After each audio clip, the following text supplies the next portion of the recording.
Hello and welcome to the Commander's Quarters, your Magic the Gathering source that helps you command your budget. This show and episodes like this one are possible thanks to viewers like you. If you're looking for an easy way to help support this show, make sure that you like, share, and subscribe. Also, hit that bell notification icon so you don't miss any new episodes. You can also go check out our playmats and other merchandise at thecommandersquarters.com. Another easy way to support this show is with our TCG player affiliate links. So whether you're buying a deck or individual cards, you can use this general link right here or one in the description. And the final way that you can support this show is by supporting us directly by becoming a patron. There are many benefits to being a patron, and I truly couldn't do this without all their support. Hey everyone, Mitch coming in for the Commander's Quarters studio. Welcome to the show. So recently, Gavin Very from Wizards on Good Morning Magic had an episode where he showed off 21 commanders that were cut from Commander Legends. Now, basically kind of just showing off these pieces of paper that were just initial concepts, that had, the text on it.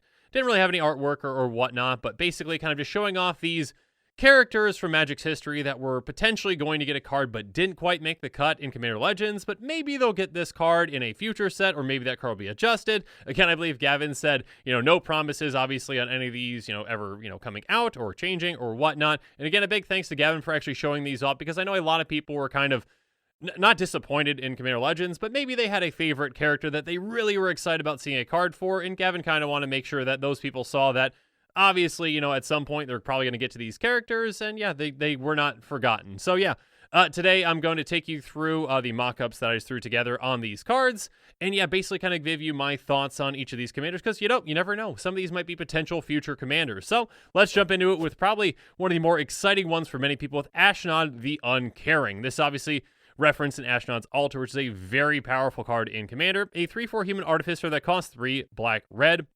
Sacrifice a creature, add colorless to your mana pool. That might sound familiar. Tap to put a +1/+1 counter on target non-artifact creature. That creature becomes an artifact in addition to its other types. Yeah, this is an incredibly powerful effect. An Astronaut's Altar on a commander that you can get, you always have access to.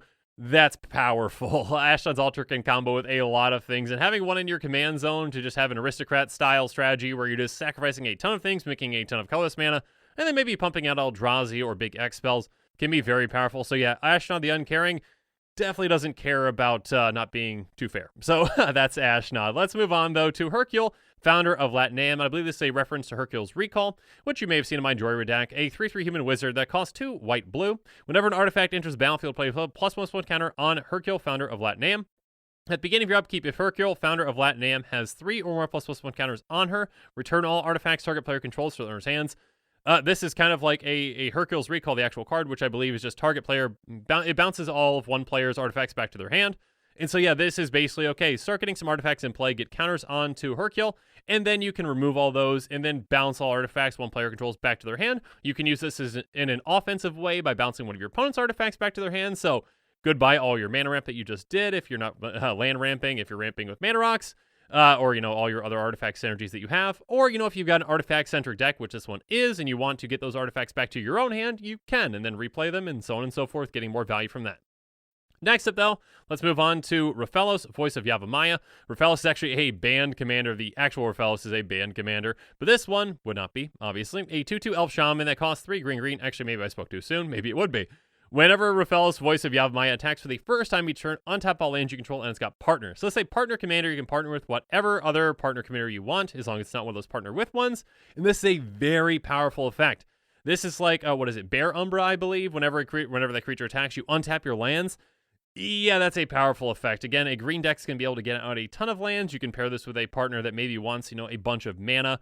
And yeah, you're going to be able to go far with this kind of effect. Basically, just doubling up your mana in a singular turn with this commander or doubling up your land mana, I should say. So yeah, Rafaels, very, very powerful. Let's move on to another elf, with Domery, the Uniter. A 1/1 elf druid that costs 3 and a green. When Domery, the Uniter, enters the battlefield, create a 1/1 green elf creature token for each time you've cast a commander from your command zone this game. Whenever Domery, the Uniter, attacks, put a +1/+1 counter each creature you control, and it's got partners. So whenever you cast this, or another commander, basically that's kind of adding to your number of times that you've cast your commander. And then you get to create a certain number of elk based on the number of times that you've cast your commanders. And then attacking, you get to put a +1/+1 counter on each of your creatures. So this is going to want to pair with an aggressive other commander, maybe one that's low to the ground like a Rog. Yeah, just basically kind of getting out a lot of elk. Again, that is an ETB that's not on cast, so if you've got ways to blink, that can be effective too. Then, yeah, just going wide, getting counters on them to make them bigger, and, yeah, swinging through. Let's move on next to a very unique new commander that we would see, or a new kind of commander with Predator. An 8/6 vehicle with flying that cost 3 and a black. Again, this is a vehicle, legendary artifact vehicle. Whenever Predator attacks, you may sacrifice X creatures that crewed it this turn. When you do, destroy X target creatures defending player controls. Crew 7, partner. Predator can be your commander. That's a lot of text. First off, this is a partner commander. Secondly, and perhaps more uniquely, this is the very first, I believe, legendary artifact that can just be your commander. So again, that's kind of like that Planeswalker text, for those Planeswalkers that can be commanders. Now this is saying this legendary artifact can. Obviously, there's going to be some debate as to whether, this is a good thing or a bad thing. Obviously, vehicles are somewhat like creatures, but also not creatures. They do have the advantage of, being able to turn back into vehicles and being able to turn back not into a creature. And then they kind of avoid board wipes and so on and so forth. But anyway, Crew 7 is a lot. But yeah, you've got an 8/6 flyer. So that's a heavy hitter right there. A 3-shot kill without any kind of a pump effects. And then, yeah, by sacrificing X creatures that crewed this one specifically, you can destroy X creatures that the defending player controls. So if you've got a token strategy with this, you can make a bunch of tokens, sacrifice those on swing, and just wipe out someone's board and, yeah, come through with your Predator still. So a very unique one. Again, I'm sure there's going to be heavily debate if they ever jump into this space. There's going to be heavy debate if they ever jump into this space of allowing vehicles to be commanders. So we'll see what happens. Speaking of a new kind of commander concept, let's go over Mother Yamazaki, a 2/2 human samurai with double strike that costs 2 red/white. Other legendary permanents and samurai you control get +2/+2 and have haste. In commander, you may play another copy of Mother Yamazaki as a partner. If you do, the legend rule doesn't apply to them. So this basically is a partner commander, but with itself. So you can have 2 copies of this, and then, yeah, the legend rule doesn't apply to them. So, a really interesting, new, different take. Again, I believe this is a reference to Brothers Yamazaki, I think. Please correct me in the comments if I'm wrong on that. But yeah, basically, a somewhat similar, you can have 2 of these in play. But again, this is kind of the fixed version where they can actually be your commanders. And again, this is basically, in my opinion, going to be like a legendary kind of tribal deck. You're pumping +2/+2. That's a lot. If you've got both of them in play, that's +4/+4, and also haste, I should say, too. So you have 4/4 haste, double striking, Mother Yamazaki's. That's going to be pretty deadly. So yeah, that would be a really interesting commander. And again, a different concept and taking, a commander concept that we can have 2 of the exact same commander as long as it's, the exact same one. Next up, I don't even want to try to pronounce this name, but this, I believe I typed it incorrectly. The name that was written on the card that Gavin showed off. Azmorin, I'm done. I'm not going to try it. Anyways, a 3/2 human wizard that costs black/red. At the beginning of your end step, each player chooses 1 for themselves. Destroy a target permanent you own, discard a card, lose 2 life. So yeah, this is just no great choices for any of those players, or any players you have to choose as well. But again, you can have a deck that takes advantage of them. Maybe you've got, a madness deck where discarding a card is not a bad thing for you. It's actually a good thing. Or maybe you've got something that's indestructible in place, so destroying it doesn't do anything, losing 2 life. Maybe you've got a deck that actually wants to lose life. But yeah, your opponents are probably not going to have, any kind of synergy with this. And yeah, you're just going to be punishing your opponents. And it can go down early, a 3/2 drop for 2 mana.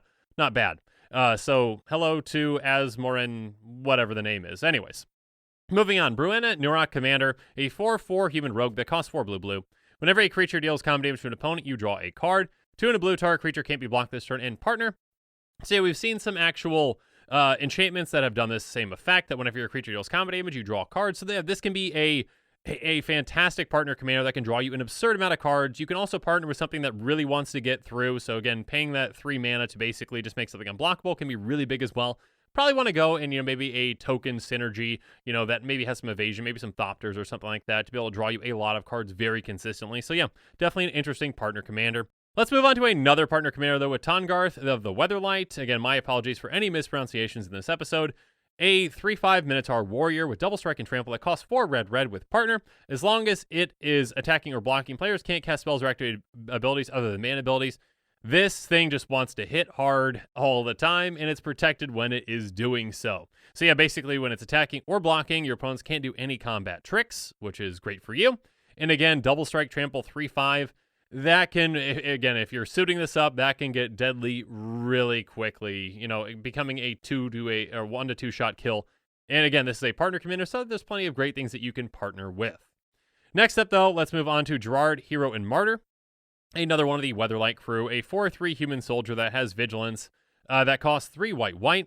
Paying a white to sacrifice it, and then you exile each other creature you control, and you return them to the battlefield at the beginning of the next end step. Prevent all damage to be dealt to you this turn, and it's got partner.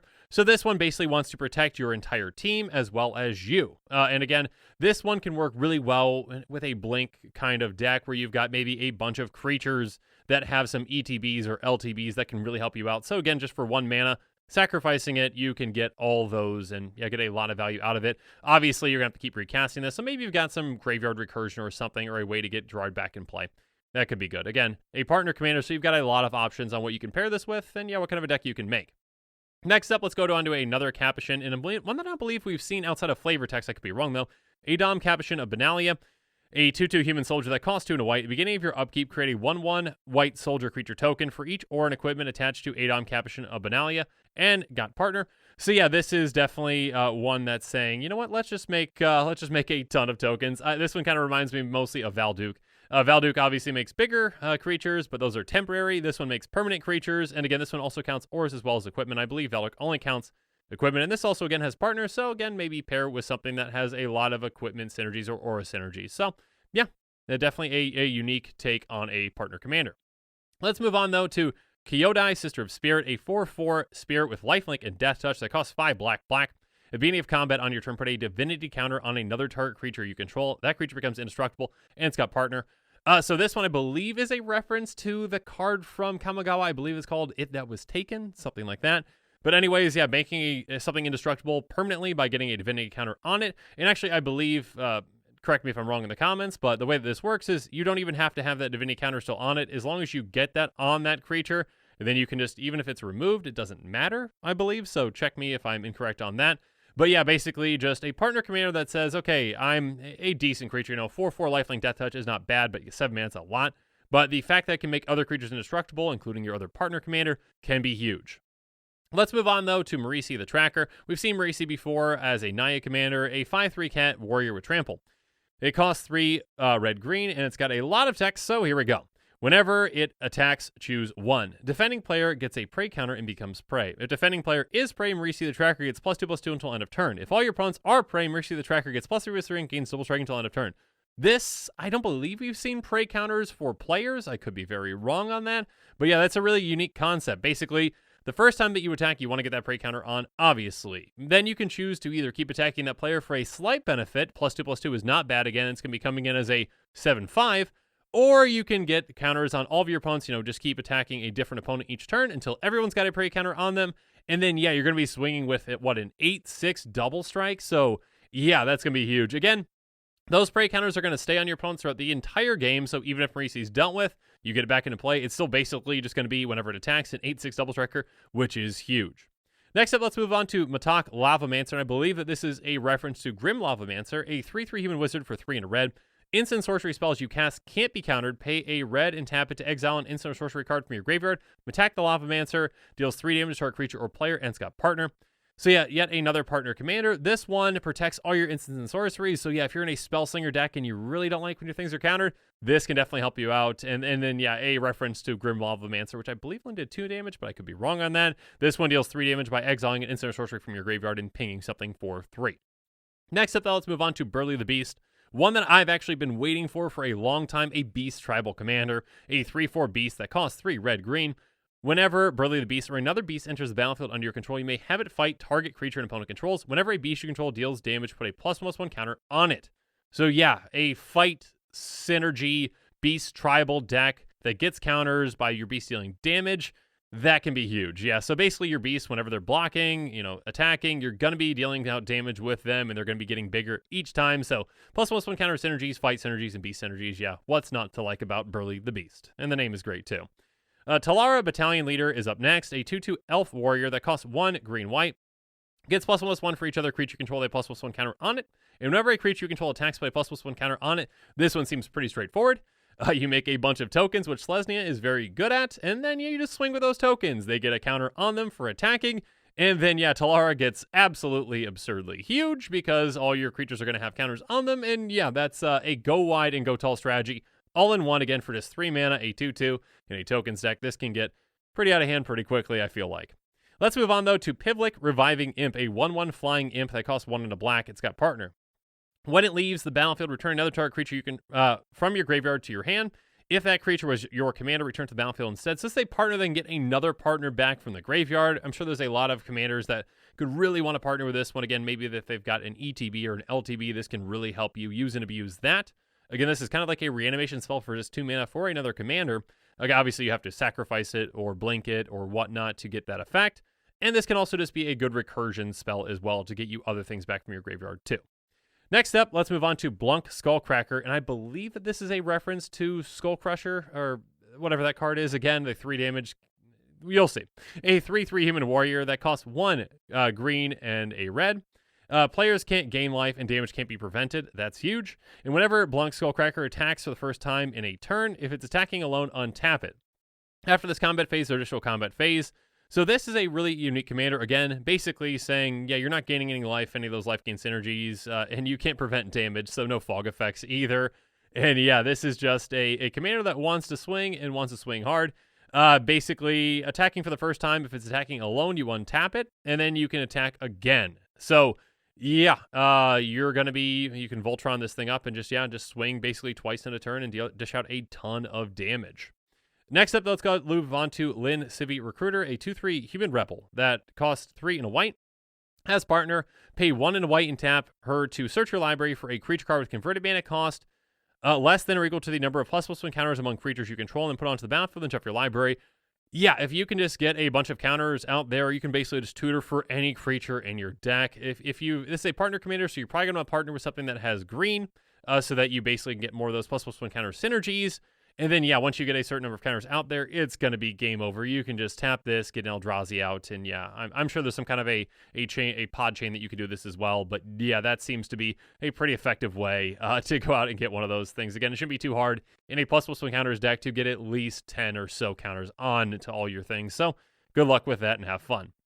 Next up, Takara Endal, a 3/4 human warrior that costs 3 black-red. Pay 1 and a red to sacrifice another creature. It deals 2 damage to a creature or player. When another creature you control dies, you lose 1 life and draw a card. So yeah, this is basically a sack outlet that can ping, and then also some draw synergies. So yeah, basically whenever your creatures die, you're going to be losing some life, which is fine, and you're going to be drawing cards, which again, 1 life for 1 card, very much worth it in a game of Commander.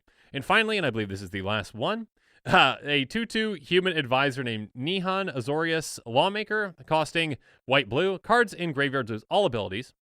If a player would search a library, that player searches the top 4 cards of that library instead. If a non-token creature would enter the battlefield and it wasn't cast, exile instead. This is a commander that likes to shut down a lot of things, very much an Azorius commander. It really hoses graveyard synergies.